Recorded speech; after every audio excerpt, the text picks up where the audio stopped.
Hi, welcome back to my channel. Today I want to talk about how you can't heal from what you don't reveal. And basically what I'm saying is you have to get out of you the trauma that was implanted through generational curses, the trauma that was implanted through what you experienced as a child, as an adult as well, right? So basically you have to let it out. And I'm going to tell you why and how you can do it, how you can reveal your demons and to let it out, and how you can get over it and become a better version, a healed version of yourself, right? Because you can't heal if you don't reveal. Okay. Number one, you have to talk it out. Like, it's very easy, not for me, but for some people, it's very easy to hold things in, right? I can hold things in to a certain extent, and then it's going to be a wrap, as in I'm going to spaz out. And I try not to spaz out. People call it crashing out. I can be a crash dummy, right? But I'm not trying to do that no more. Because I'll be sitting back like, why did I do that? That was crazy. And then I laugh because it's just like, you deserved it. Okay. Anyways, so number one, you have to talk it out. Talk out to a therapist. And when I say therapist, I want to note that it's very egotistical for us to not want to talk to a therapist, because we are, one, showing our true self to somebody. Two, they have to make judgments. They have to make notes so that people, your medical people, provider, your regular provider knows what kind of state that you're in. And also so they can make diagnoses. So for some reason, that can lead through to an egotistical thought of, I don't need therapy. Why do I need to talk to a stranger man or a stranger woman? Like, what can they do for me? And also there is bias placed when there is a therapist who is opposite of you. Like, let's say I'm a Black woman. I've had therapists that were Asian women, white women, white men, old white men, old white women.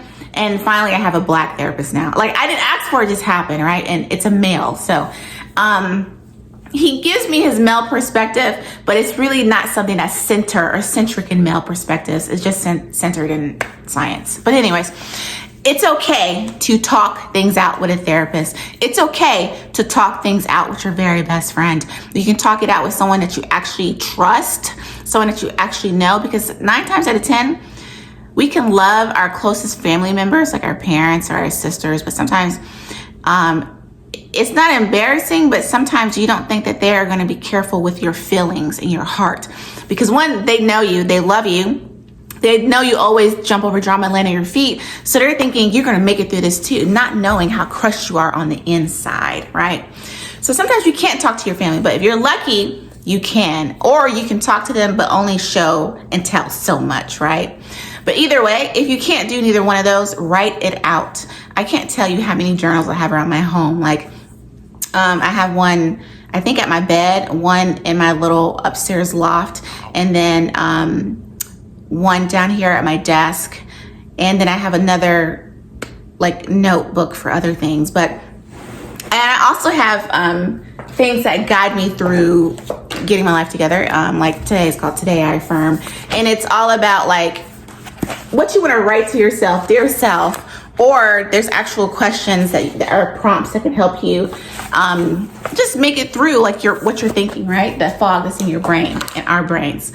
So for me, I have to do writing a lot because I think a mile a minute. And I feel like when I am doing that, it's because one, God is downloading things to my brain. Number one, it's like a funnel.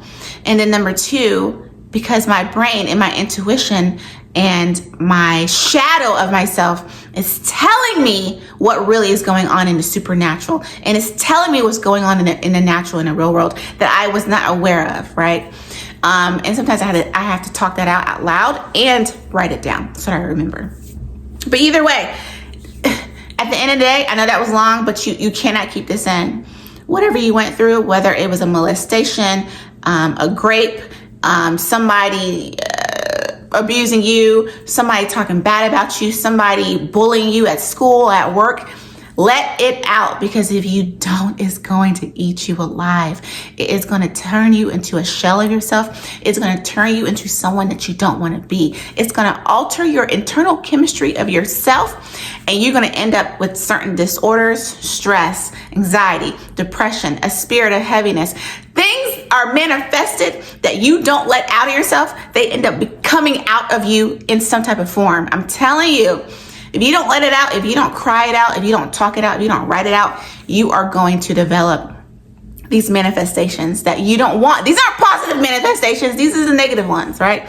And that's health science right there for you. That's 101. After you let it out, you did your talking, you did your writing or whatever, you are able to identify what this pain is. You are able to identify how it's making you feel. You're able to identify how the level of hurt that you actually are. And that process of once it's out, it's a long process, or it can be short, but if you've been holding it in for so long, how this divorce hurt you, how you don't get to raise your kids anymore because your wife left you, how some other man that when he meets your wife is going to end up raising your kids. That's a lot to deal with. I know it is. Like, that's just an example right there. That's a real day, everyday example. A lot of people, male or female, have to go through. But what I'm saying is, once you let it out, you need to feel that pain so that you can mature and essentially get over it or get through it. A lot of times it's either or. You can get over something by expressing it. You feel better, like physically, you will feel better letting something out. And also you can make your way through something, through that muck of that pain, so you can really know what steps you need to take, whether how you need to proceed with somebody, how you need to proceed with yourself. Like, once it's out, don't stop there. Keep on healing. And a lot of times, sometimes when it's out, it's called a grieving process. And we know there's many steps. I think there's 5 steps to the grief process, or 5 stages. And those stages are not like back to back, like 1, 2, 3, 4, 5. They are very fluid. You can go from 1 to 5 or 2 to 4. It is what it is. As long as you are going through that, do not stop. And there is no time limit on you processing your pain or your grief. Let it out. Don't let no one tell you you only have X amount of time to process it. These people are not your friends, and they want to see you go back into that shell of a being of who you are, probably so they can control you. Okay. But that's another story. Number 3, lastly, once you have let it out, you talked it out, and you are processing those feelings, I want you to continue to fight the feelings of, I don't want to talk about this no more. There's sometimes you might need a break, a mental break. You might need to decompress. You might need to go take a nap, maybe have a glass of wine, but don't let that be the continuous answer to it, because then you're going to revert back to who you were. You have to fight those type of demons daily. If you want to make it out on the other side completely, not be affected by this and let this affect your life anymore, you got to fight daily. For me, I have to talk to God daily. Okay. I might flip a table if I don't, but I literally have to talk to God daily.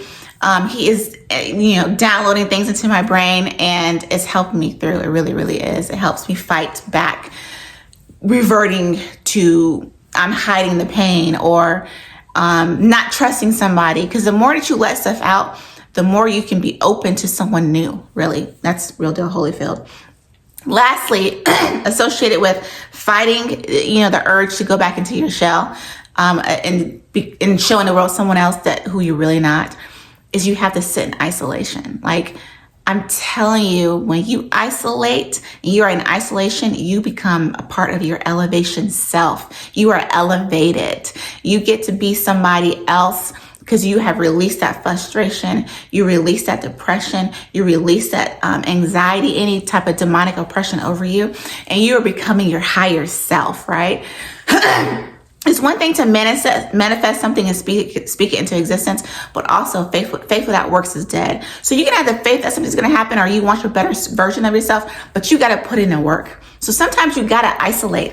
Sometimes you got to be by yourself. Sometimes you have to sit in the quiet. And sometimes that quiet can be so loud, but sometimes you got to sit in the quiet and really hear what God is trying to tell you. If not that, really hear what your brain is trying to tell you, what your intuition is trying to tell you, because your body doesn't lie to you. Your body ain't gonna lie to you. She or he is gonna tell you what it is. Your soul is not gonna lie to you. Your internal organs, your internal being wants the best for you. But the outside, our flesh, like, it's just like, I can hide this. I can go party this out. I can go have sex this out. I can cover it up with X, Y, and Z, because in reality, people know they got so much baggage. They got so much going on. But it's easier to cope with the easy way out, as in doing drugs, being hard, or being someone that you are not really meant to be, like a hard person, or a manipulator, or you've developed this personality disorder and you just can't get out of it, and you can't get out of that cycle. You know in your heart you don't want to be that person, but it's so easy to be that person because it doesn't allow you to do any deep searching or healing. It just allows you to be an a-hole. It allows you to be a bee. It allows you to manipulate and be conniving and to use people for your well-being, for your good. And you are continuously passing down trauma to them, and they don't even know it. It's unbeknownst to them, right? Either way, fight it daily. You need to isolate, and you need to listen to yourself. You need to talk it out. You need to process that pain and keep it moving. You are going to feel free. I'm telling you, you're going to feel so light. You're going to feel so light, and you're going to feel at peace. That's what we want to get to at the end of the day. When it comes to this, you want to get to a peaceful version of yourself, so that once you get through this, you know how to identify the red flags, or because it may be another test and it may happen again, but this time you can jump over drama and land at your feet, right? So either way, I wanted you to know you can't heal from what you don't reveal, but once you deal with it and you heal with it, you're going to become your elevated self. That's on period.